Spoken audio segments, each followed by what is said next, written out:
पापिया कपटी हो जैसा भी हूँ तेरा हो,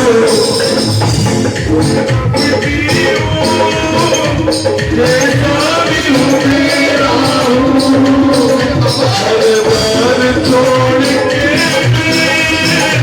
जीवन में तेरा हूँ, छोड़ के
जो भी बेटी यहाँ पे भरी हुई है सभी देवता विराजमान हैं, सभी का ध्यान करेंगे, प्रार्थना करेंगे।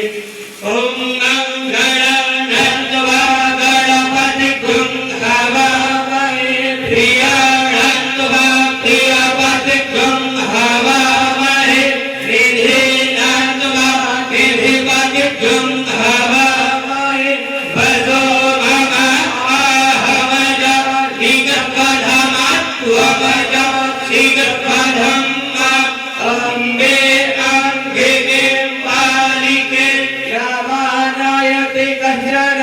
Sajjana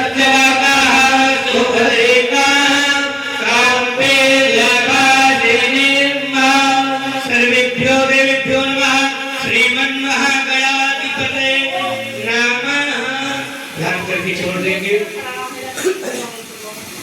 पुनः हाथ में पुष्प चावल लेकर के राधा कृष्ण सहित बिहारी जी सहित लड्डू गोपाल के साथ में श्रीमद् भागवत महापुराण का ध्यान करेंगे, प्रार्थना करेंगे। ओम कृष्णाय वासुदेवाय देवकी नंदनाय च नंद गोप कुमाराय गोविंदाय नमो नमः। सच्चिदानंद रूपाय विश्वोत्पत्त्यादि हेतवे तापत्रय विनाशाय श्री कृष्णाय वयं नमः। श्रीमद् भागवत महापुराणाय नमः। लड्डू गोपालाय नमः। ध्यान ध्यानार्थे गंधर्व पुष्पाणि समर्पयामि पूजयामि। छोड़ देंगे। पुनः हाथ में पुष्प चावल लेकर के तुलसी माता का ध्यान करेंगे, प्रार्थना करेंगे। ओम नमो देव्यै महादेव्यै शिवाय सततं नमः। नमः भद्राय नेत्रापणकास्तुतां तुलसी देव्यै नमः। ध्यानं ध्यानार्थे गंधर्व पुष्पाणि समर्पयामि पूजयामि नमस्करोमि। अर्पण कर देंगे। पुनः हाथ में पुष्प चावल लेकर के श्री सीताराम जी सहित हनुमान जी महाराज का ध्यान करेंगे, प्रार्थना करेंगे। ओम रामाय रामभद्राय रामचंद्राय वेदसे रघुनाथाय नाथाय सीताय पतये नमः। नीलाम्बरश्यामल कोमलंग सीता समारो पितवाम भागम कालो महासा यतिजार जापो नमामि रामं रघुवंशनाथं। श्री सीतारामाभ्यां नमः। ओम नाकुरुष्यभेवश्चद्वान्तस्य धूमिश्च सात्वां बीजद्वान् पिचिताः स्वाहा। हनुमते नमः। वीराय नमः। ध्यानं ध्यानार्थे गंधर्व पुष्पाणि समर्पयामि पूजयामि नमस्करोमि। अर्पण कर देंगे। प्रणाम करने से ठाकुर जी का बिहारी जी का तिलक करेंगे। गंधालेपनम् ओम गंधद्वारां राधर्षां नित्यपुष्टां करेशणी ईश्वरी सर्वभूतानां तामिह बहवे श्रियं गंधालेपनं समर्पयामि। ओम त्वां गंधर्वा अगणस्त्वा विन्द्रस्त्वा देहखाते त्वामोखाते सोमो राजा विद्वान् दशमात् तामुख्याता। गंधालेपनां के अक्षतानं समर्पयामि। चावल सभी पर अर्पण कर देंगे। ओम अक्षन्नामी मादन्तस्य प्रिया आदो खाता अस्तो खत स्वभावनाभो विप्रानाविष्ठाया मति जो जानविन्द्राते हरे अक्षतान्ते समर्पयामि द्वारे विभेरुदा पारणश्वाहा। पुष्पं च पुष्पमालां समर्पयामि। ठाकुर जी का तिलक पूजन और भागवत जी का तिलक पूजन करेंगे।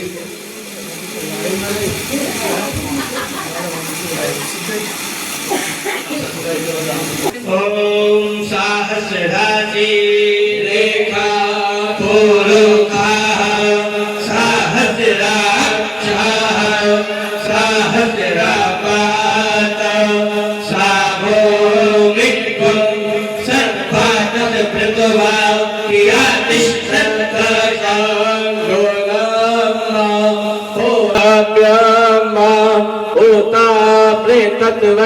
तत्वचेत्तानो जगन्नेन तिरोहति एतावानच्य महिमात जायाश्च पोनुकाः भागच्च विश्वापोदा नितिपातस्यामृतं दिवि त्रिपादोर्ध्व उदे पुरुषः पादोच्चेह भवत् पुनः तत विक्रमन् विक्रामत्सा सदानसने अभि तदोक्तिराय यकप्रियाय आदिपो ध्रुवः सदा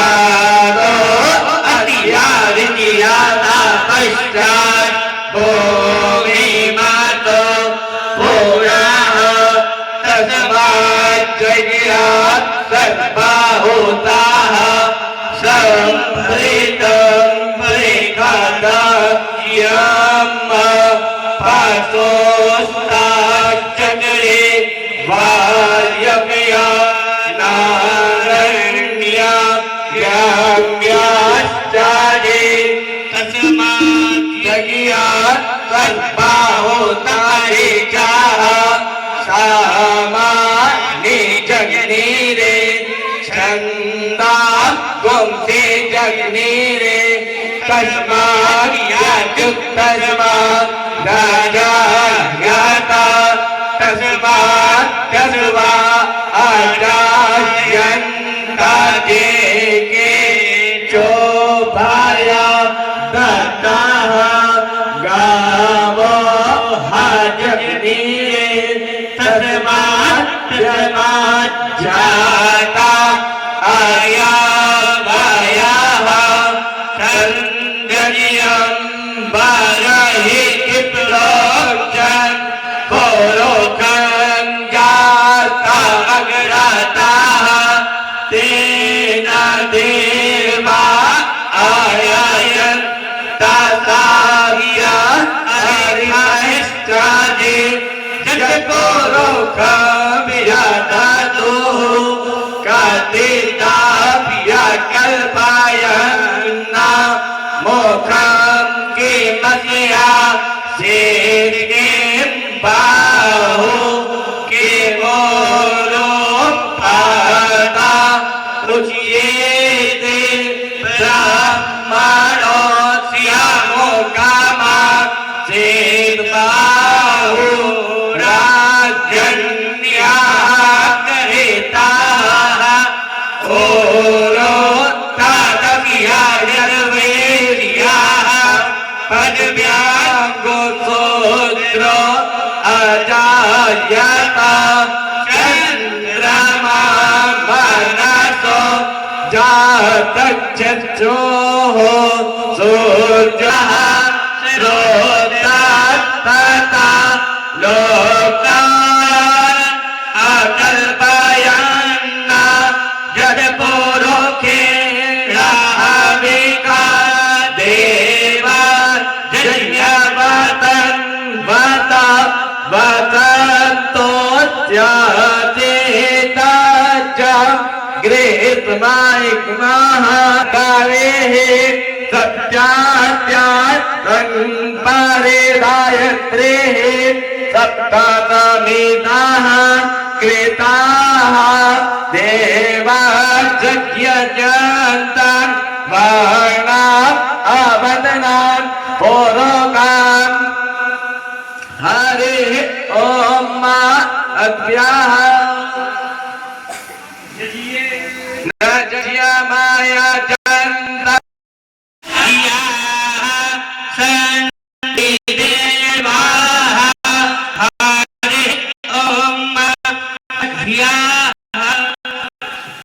मुनाकराति मूलकं सदा विमुक्तिसाधिवं कलाधरावनन्दकं विनाशि लोकरञ्जकं अनायकं चिड़िया चलती है बसेरा भारत मेरा चिड़िया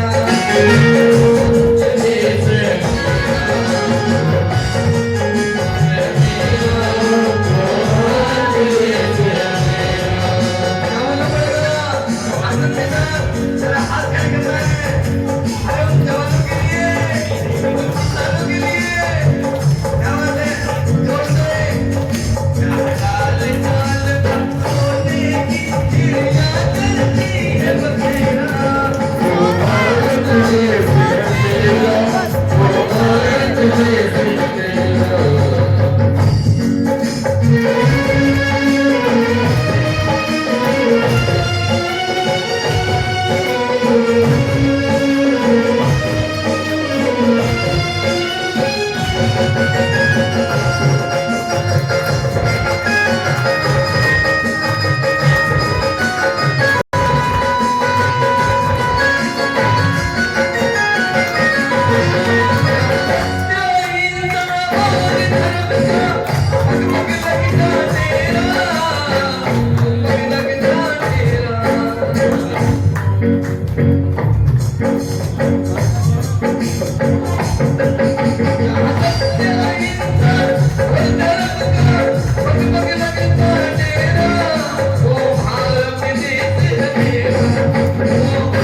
जपते प्रभु नाम के माला, जपते प्रभु नाम के माला, नाम की माला। हर बालक एक मोहन और दादा है एक माला।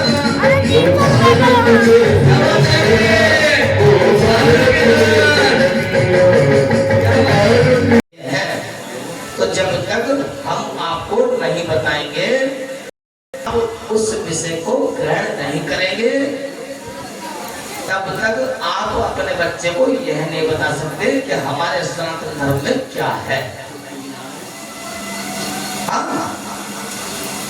तो ऐसे बालकों की एचटीएफ की चेटी बीएससी, अरे नॉलेज की बातें करो, अंग्रेजी पढ़ो, अंग्रेजों का शासन नहीं, हमारी मातृभाषा हिंदी है, हिंदी जिससे हमारी पहचान होती है। हमारी भाषा संस्कृत है जिसमें देवताओं का वास है। आज बड़े बड़े देश हमारे भारत देश की तुलना कर नहीं सकते। ऐसा हमारा भारत देश है जो चौथे नंबर पर आकर बैठ गया। अरे कहां जो विदेशी व्यक्ति हमारे देश को जानने का कार्य नहीं करते थे, या प्रधानमंत्री को बुलाने का कार्य नहीं करते थे, हमारे देश के बालकों की पहचान नहीं थी, आज सीधा ठोकर हमारा बालक ये कहता है उस देश में जाकर हम भारत देश के वासी हैं, वासी। अभी आपने देखा होगा कुछ स्थानों पर युद्ध का अभ्यास हुआ, हमारे भारत वासी वहां फंस गए, लेकिन भारत का जब तिरंगा और भारत का जब नाम उस गाड़ी पर मिला तो सल्यूट मारते हुए आगे धकेल दिया। तो इतनी बड़ी शक्ति और इतना बड़ा पावर है। हमारे ऐसे ऐसे शास्त्र हैं जिन्हें हमें ज्ञान होना चाहिए।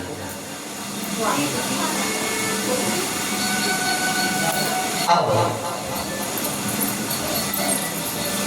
कथा यह बताइए कि कथा का विश्राम कहाँ हुआ। हाँ, अब हमारे बैठे परीक्षित जी, तो क्या आज हमारी निगाह तो परीक्षित जी भी है, वैसे तो आपसे पूछेंगे क्योंकि सुखदेव जी कथा परीक्षित जी को सुना रहे हैं।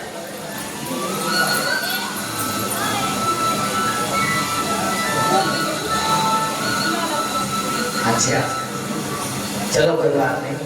अच्छा कौन भक्त है, कल हमने कथा को कहाँ विराम दिया?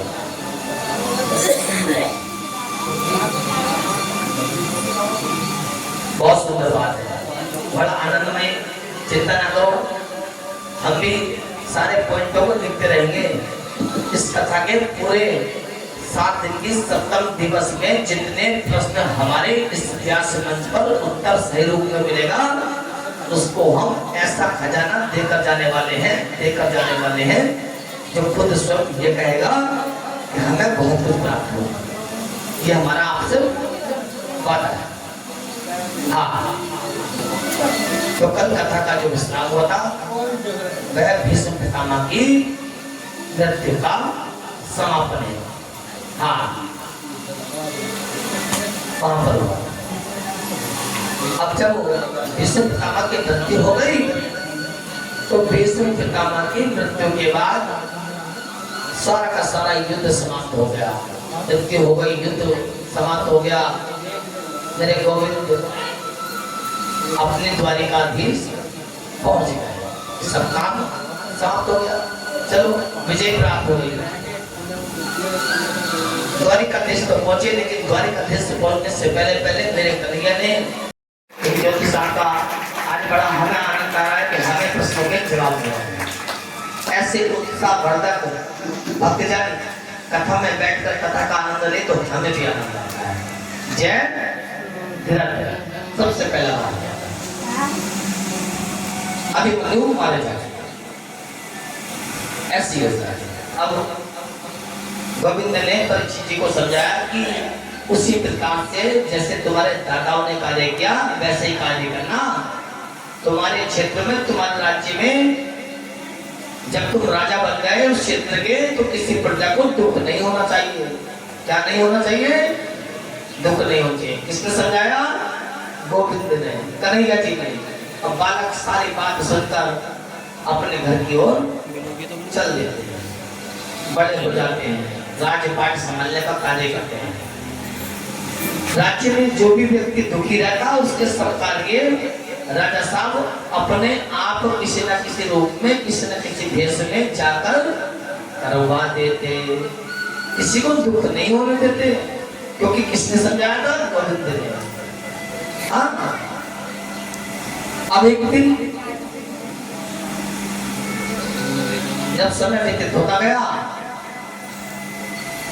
तो सत्य को द्वापर त्रेता बीतता जा रहा था।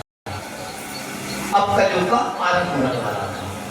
हाँ, जब कलयुग का आरंभ होने वाला था तो राजा साहब अपनी नगरी से, अपने निवास स्थान से रथ पर चढ़कर जा रहे थे भ्रमण करने। अब रास्ते में एक बैल और 4 राजा साहब ने इतनी बात सुनते ही जब बैल ने अपनी परिस्थिति बताई तो तलवार को मयान से निकाला। जब निकाला तो बैल ने कहा कि राजा साहब मर्यादा, कोई ऐसी बात नहीं, जिसने जो करा सो करा। अब किसी बात को सुनकर राजा ने तलवार बयान की ओर अंदर बढ़ाने की कृपा की। तभी बैल कलयुग को बनकर अपने रूप में आ गया। काला, हाँ काला, कलयुग का आरंभ हो गया, कलयुग आ गए, कलयुग का आरंभ हो गया। जब कलयुग आरंभ हो गया तो कलयुग ने कहा कि राजा साहब तुम्हारे राज्य में मुझे आना है, आप मुझे कहीं भी स्थान दें। राजा बोले कि आप मेरे राज्य में आएंगे तो मेरा राज्य उतर पुतर हो जाएगा, इसलिए मैं आना नहीं चाहता तुम्हारा। बोले आएंगे तो जरूर, क्योंकि 4 टांग होती है, कुर्सी की 4 टांग होती है। अरे जब सत्य द्वापर त्रेता कलयुग है तो आएगा, आएगा जरूर, आपको स्थान देना पड़ेगा। अब राजा ठीक है, करने माना, लेकिन इतनी हमारी शर्त है कि जहां तुम हमें कह दोगे, जहां तुम हमें बैठना कह दोगे वहीं बैठना है, चाहे वो कुछ सही तो ठीक है। अब राजा साहब ने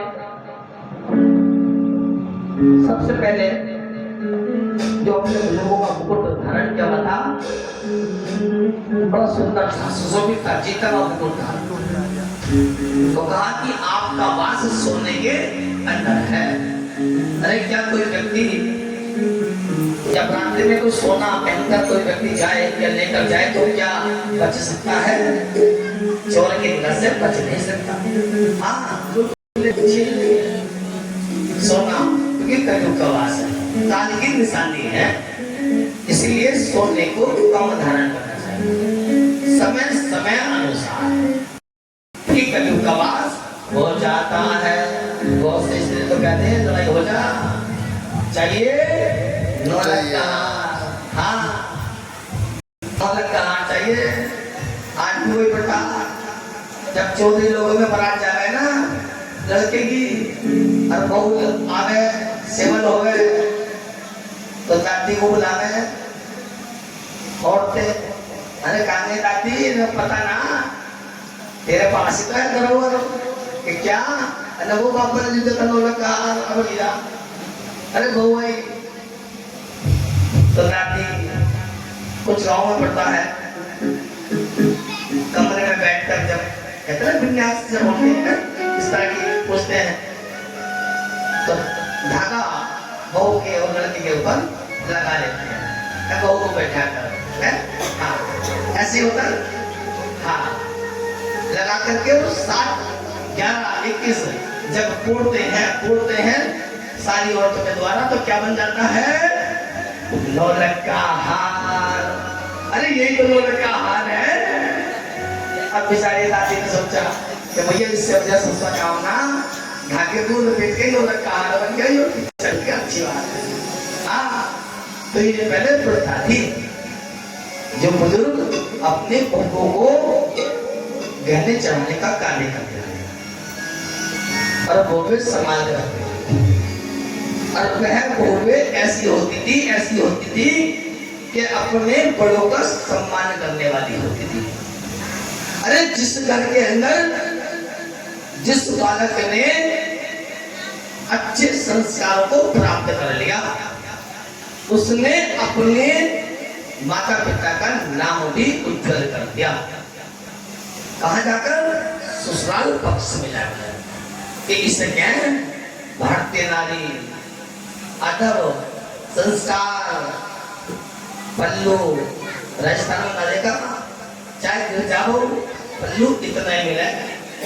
हाँ, हरिद्वार में जब आ रहा है ना गंगा नहाने, हमारे शास्त्रों में ऐसे ऐसे प्रमाण है जहाँ देवता विराजमान है, उन देवताओं की हम पर कृपा है।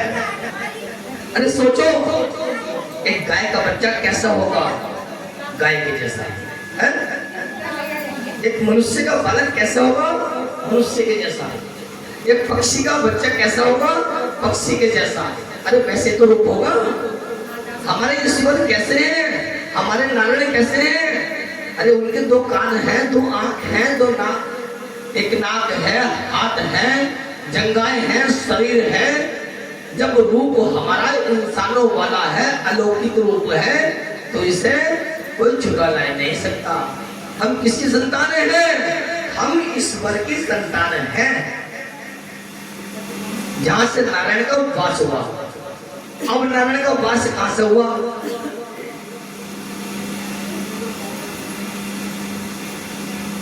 नारायण का वास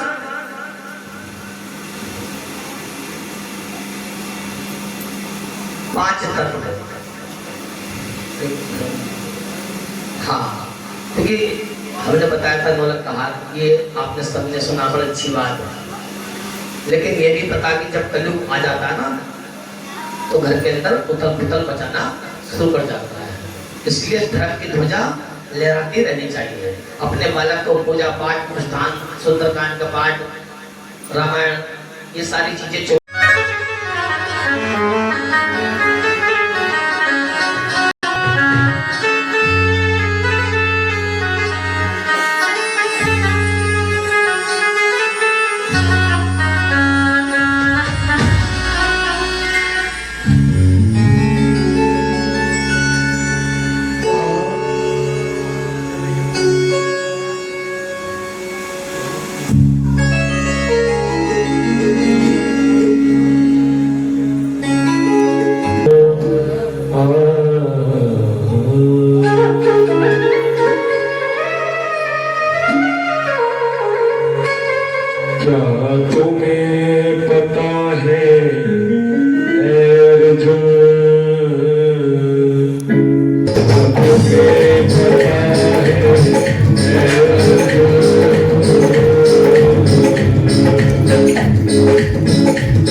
कदर करे भैया भैया को मारेगा, भैया भैया को मारेगा, भैया भैया को मारेगा। कदरी कबड्डी गुलाम बने बेटा भैया को मारेगा, बेटा भैया को मारेगा, बेटा भैया को मारेगा।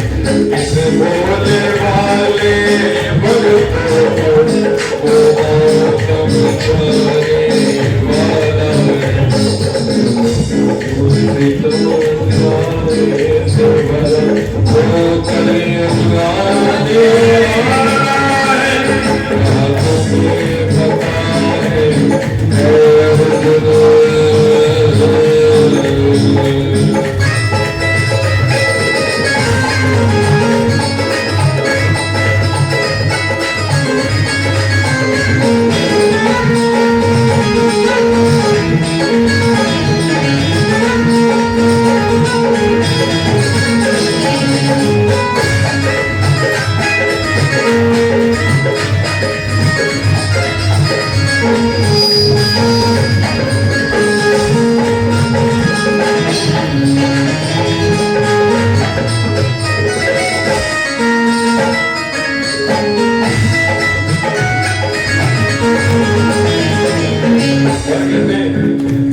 की कदर नहीं, अज्ञानी बिकेगा कलयुग में, अज्ञानी बिकेगा कलयुग में।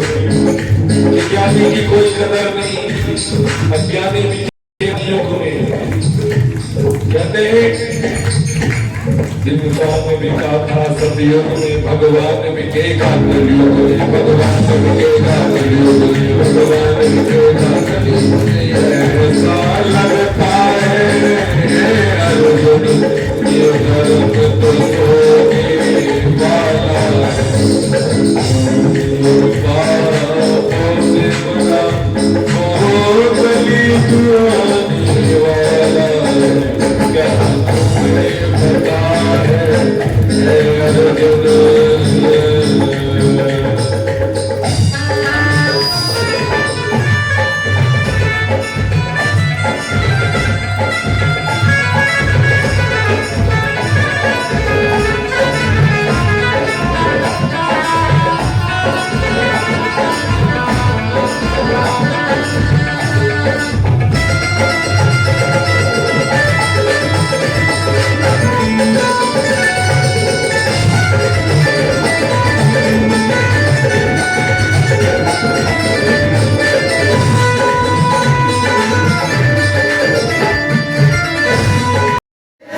कहोगे तो आजकल का तो युग ऐसा चला हुआ है, कलयुग। अपने आप को तो शांत कर लेंगे, लेकिन जो बेचारा बचाने वाला होगा उसी का काम तमाम हो जाएगा। हाँ, अभी एक आपके क्षेत्र कृतपुर नजीबाबाद के पास बसी गांव, क्या है बसी गांव, जानते हो? नहीं जानते?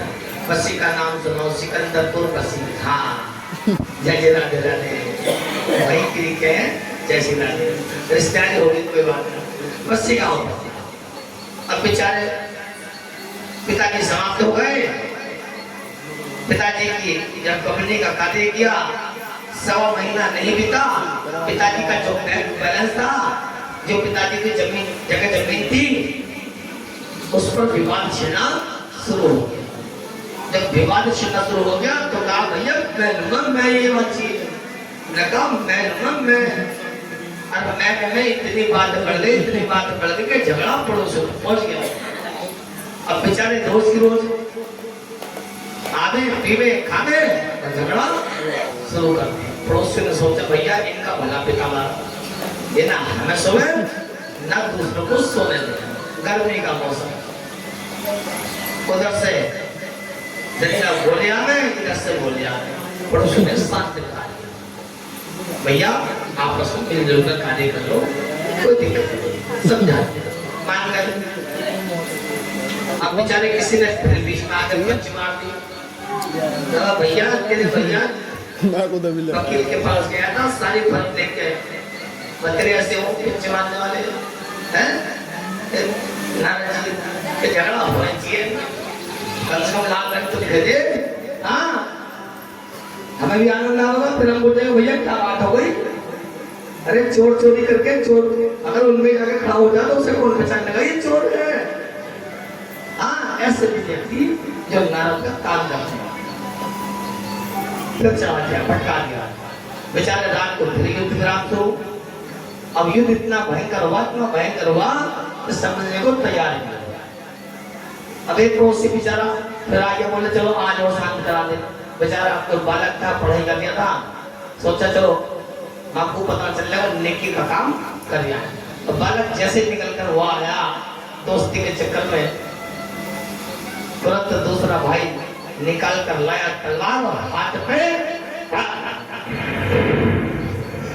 अरे मारना तो अपने भाई को चाहता था, लेकिन बेचारे का हाथ आ गया बचाने के चक्कर।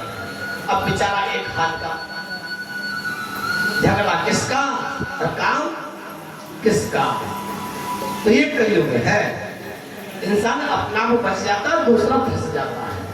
इसलिए सोच समझकर जाना चाहिए, किसी के उसमें जाने नुकसान होता है।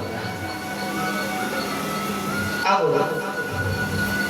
परीक्षा जी का समय भी जाता है। परीक्षा जी अपने घर से बोले काफी समय हो गया, चलो बाहर कि कुछ देख करके आते हैं। अब जैसे वो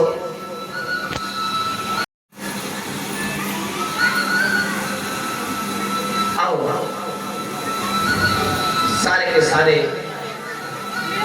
साधु संत वहां विराजमान हो जाते हैं।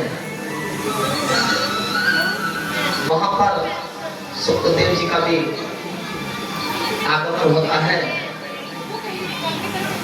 उधर कश्यप ऋषि, अत्रि ऋषि जब परीक्षित जी को बचाने के लिए आते हैं, कश्यप ऋषि तो जो तक्षक नाग था वो राजा को डसने के लिए जा रहा था। रास्ते में उनकी वार्ता हो जाती है। बोले तुम कहाँ जा रहे हो? कि हम राजा को बचाने जा रहे हैं, हमारे अंदर इतनी बड़ी शक्ति और साधना है। तो राजा को बचाने जा रहे हैं? हाँ। कि तुम अपनी शक्ति पावर दिखा सकते हो? क्या हमसे बड़ी शक्ति होगी? अरे तक्षक नाग, बड़ी सुनने की बात है, आनंद में बड़ा विसरा नाग। तो ठीक है, इस शक्ति का पता कैसे लगे? ये तो पहले तुम दिखाओ। कश्यप ऋषि तक्षक नाग से कहने लगे तुम दिखाओ, तब हम दिखा के ठीक है। अब जैसे ही तक्षक नाग ने एक हरे भरे पेड़ में फुंकार लगाई, वह पेड़ सारा का सारा नष्ट हो गया। इतनी बड़ी शक्ति थी उस नाग के अंदर। अब नाग प्रजाति तक्षक नाग कहने लगे कि कश्यप ऋषि मेरा झगड़ा राजा सामंत से है, मैं इनके पूर्व जन्म का शत्रु हूँ। शत्रु कौन हूँ? शत्रु। हाँ, इसलिए मैं इनको छोड़ूंगा नहीं। यदि तुम मेरे पड़ेगा और कम क्या बोलना पड़ेगा? तो इंसान अपनी करनी, अपने कर्मों का फल अपना को प्राप्त करता है। कैसे कैसे करता है?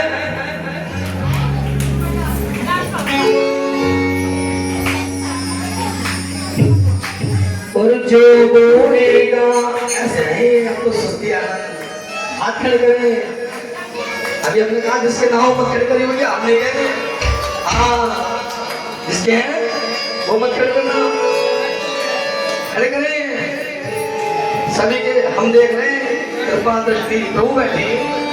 अगर जिसने नहीं खड़े करे तो कल को हमें ये मत करा कि मुझे क्या आ गया, ये बुखार आ गया। आगे क्या होगा? दो चार पुत्र को आ गया होगा, विश्वास है। क्योंकि जब प्रभु के सामने कोई व्यक्ति अपना संकल्प कर जाए तो बुखार तो नहीं चला भी आएगा। अचानक क्या करते हैं? हाथ खड़े करते हैं क्या? और जो बोलेगा वही बोलेगा, जो बोलेगा वही बोलेगा।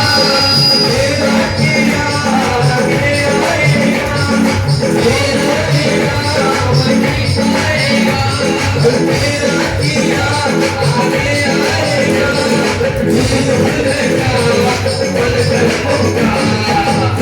लग रहा है जैसी करेंगे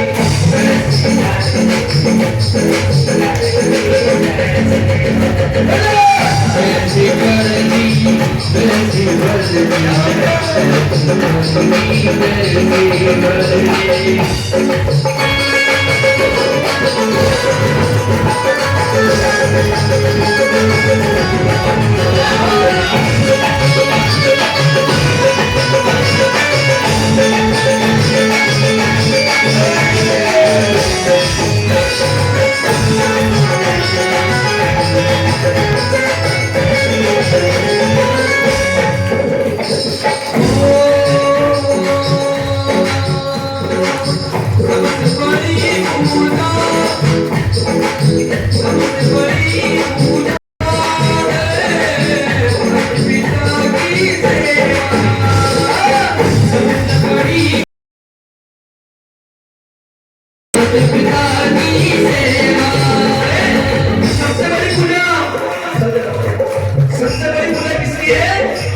माता पिता की धर्म की माफी नहीं, अरे जो ससुराल से जो प्यार छोड़ाया ससुराल में आया वही माता पिता है धर्म के, क्योंकि हमारा समय वही बीतने वाला है। सबसे बड़ी पूजा है माता पिता की सेवा, सबसे बड़ी पूजा है माता पिता की सेवा। और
सबसे कितना सुखमय है जगन है।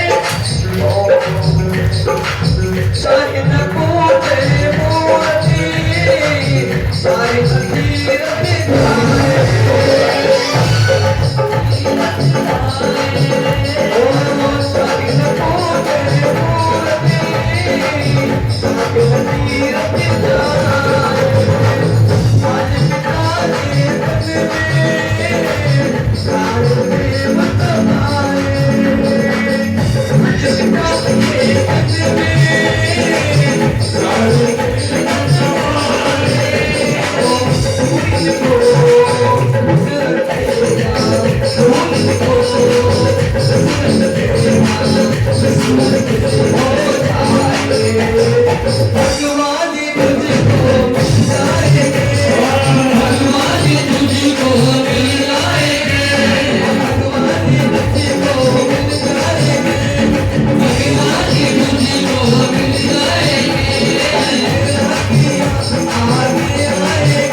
आसन छोड़कर भाग गई, चली गई है?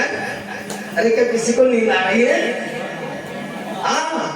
ये भक्ति का रस है मेरे गोविंद की, मेरे कन्हैया की। ऐसी भक्ति बड़े भाग्य से प्राप्त होती है। हाँ, आप बेचारे बोलते पकड़ जाओ पैदा जाने को, चिंता ना करो, कुर्सी दे दो। हमें तो परीक्षा जी की चिंता करनी पड़ेगी। हाँ, ये तो हमारी बहुत कर रहे हैं, हमारे साथ साथ उठे, हमसे पहले कार्य करें। कितना आनंद, एक ब्राह्मण की सेवा करने का कितना बड़ा फल प्राप्त होता है, यह तुम्हें पता नहीं। बहुत बड़ा फल। जो ब्राह्मण विद्वान हो, श्रेष्ठ हो, आनंदमय हो, ऐसे ब्राह्मण आकर करें और जोर से आनंदमय बेटों के नाम से मीठी मीठी तालियों के साथ।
बड़ा अच्छा सुंदर विचार सोचते हैं कि हमारी बेटी का जीवन जिस घर जाए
Yeah.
क्यों बिगाड़े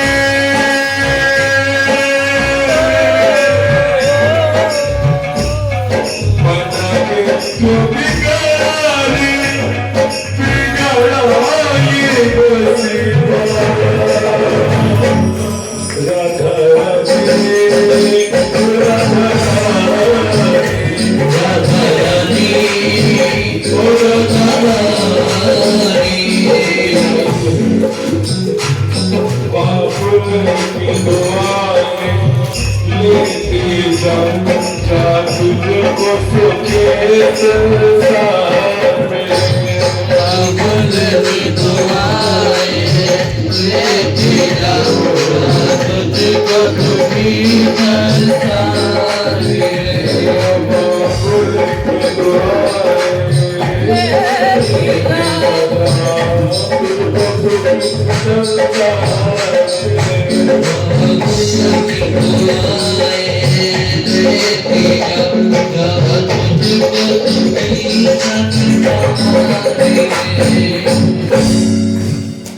इस प्रकार कर्दम के यहाँ नौ कन्या और नौ कन्या को पाल पोस कर बड़ा किया। जब पाल पोस कर बड़ा किया, बड़ा करने के बाद अत्रि ऋषि, कश्यप ऋषि, पारस्तर ऋषि, नौ कन्याओं से उन ऋषियों का विवाह कर दिया। कितनी बड़ी ख्याति हो गई। हाँ, आनंद भगवान की ओम मंगलम भगवान शंभो मंगलम कृष्णध्वज मंगलम पार्वती नाथ मंगलाय तनो शिवः हरिः ओम सुहस्ताय सुहस्ते इंद्रो वृद्धश्रवा सुहस्तेना ओखा कृष्णवावे सुहस्तेन तारिक्षो आरिष्टाने स्वस्तिनो बृहस्पतिर्गुरुर्यातु प्रेखादत्वा मारोता कृष्णी मातरा सोमन्या मानो वेदाते भोजन्माया अग्निजिह्वा मानवा सूरचक्षुषु विश्वेरङ्कारणेभिः श्रेणुयाम देवा वरदां पाये वाक्षाभिक्षायतरास्ते रङ्गे पुष्पवा गङ्गस्तानो विव्यते वाहिते वाहिताज्जतायुः सतरेन्दु शरदो आङ्गे देवा यदराणश्च कराजरसान्तनो नाम उदरासो यत पितरो भवन्ति मानो मघया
आइए हमारे ब्राह्मण को द्वारा वेद मंत्रों का उच्चारण जिस कथा प्रांगण में साक्षात भगवान भोलेनाथ और पार्वती जी विराजमान है, ऐसा तुम्हारा परम सौभाग्य।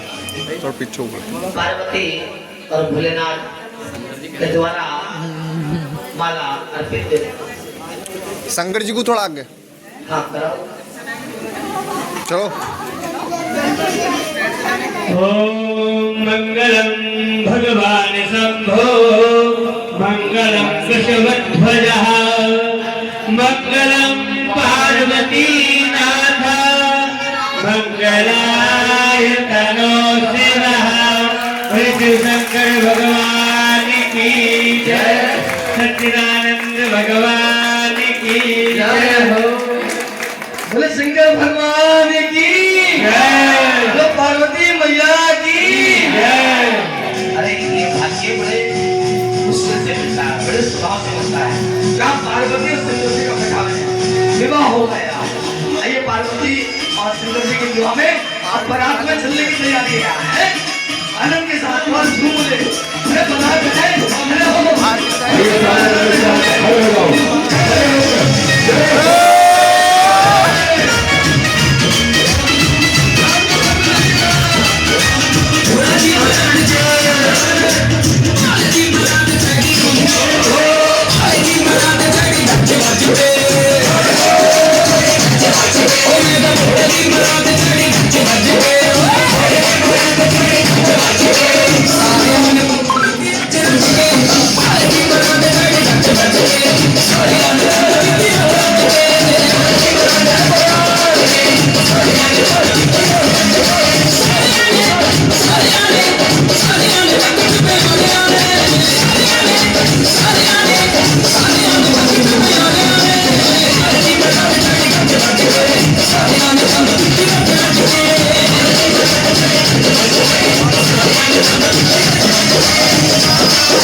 अरे सभी को जय कालिदास।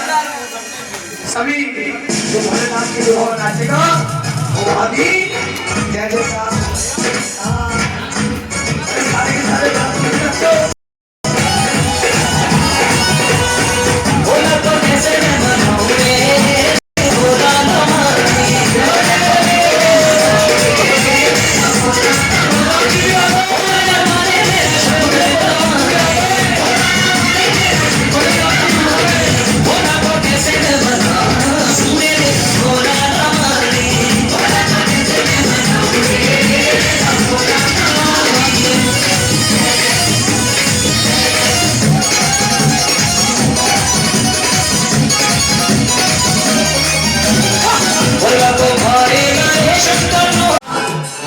बारात तो बहुत तगड़ी दिख रही, बारात बहुत तगड़ी, ये बात तो हमने देख ली। अमरावली में भोलेनाथ की बारात का होना अभी 4 बजे और बढ़ लगी, लोगों को पता ही ना चला। तो भैया ये तैयार है, नाश्ता ना करूंगा भी। हाँ भैया इनकी इच्छा